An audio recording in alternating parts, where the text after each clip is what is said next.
కట్టేసినావంటే కట్టేసినాలే, నేను ఆవని కట్టేసినానే, పులి అనకలేదు అని చెప్పి సరేపా నేను పోతున్నానని రాజు ఇంటికాడికి వచ్చి ఆ రొయ్యలు కూడా నేను మిసాలు రుద్దుతున్నానంట. అది నాకు మిసాలు లేవక్క, మిసాలు ఏదో రుద్దుతున్నా మిసాలు రుద్ది బాగా నిలబెట్టానంట మిసాలు. నేను పులి చంపకుండా వచ్చినాను, కట్టేసినాను, ఎవరే కానీ చూడొచ్చు రావచ్చు అని తొడగొడుతున్నాడంట.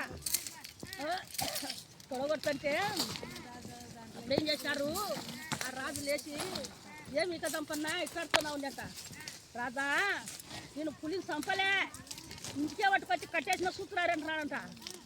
ఓయబ్బా అని పోయి చూస్తే అందరూ గండ్రా ఎత్తుందంట పులి. గండ్రా ఎత్తుంటే ఓయబ్బా ఎంత పాలేగాడని మీరు కూడా వచ్చినారంట. ఎవరు మీది? దొనిపాడు దొనిపాటి కాంచి వచ్చినారంట సున్నికి. ఓయబ్బా ఎంత బలాన్ని సంజయ్ ఊగటం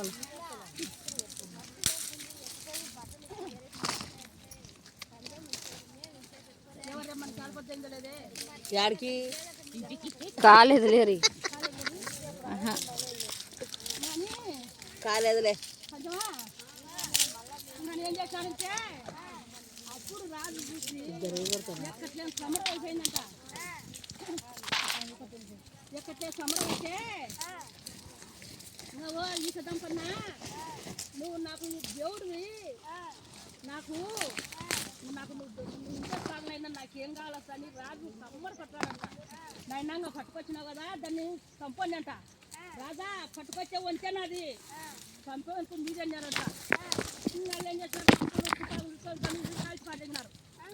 ఈ కాల్చి పాటగినాక నువ్వు ఏమిటో దేవుడా గండం తప్పి చేయండి రాకుండా నేను ఇంకా కావచ్చ కాడికి ఇన్ని ఇస్తున్నారంట రాజుకు. నువ్వేం తిరిగి పడకు రాజా, మంచి ఇంటి దంపన్న తిని తండ్రి ఉన్నట్టుండ అంటున్నారు.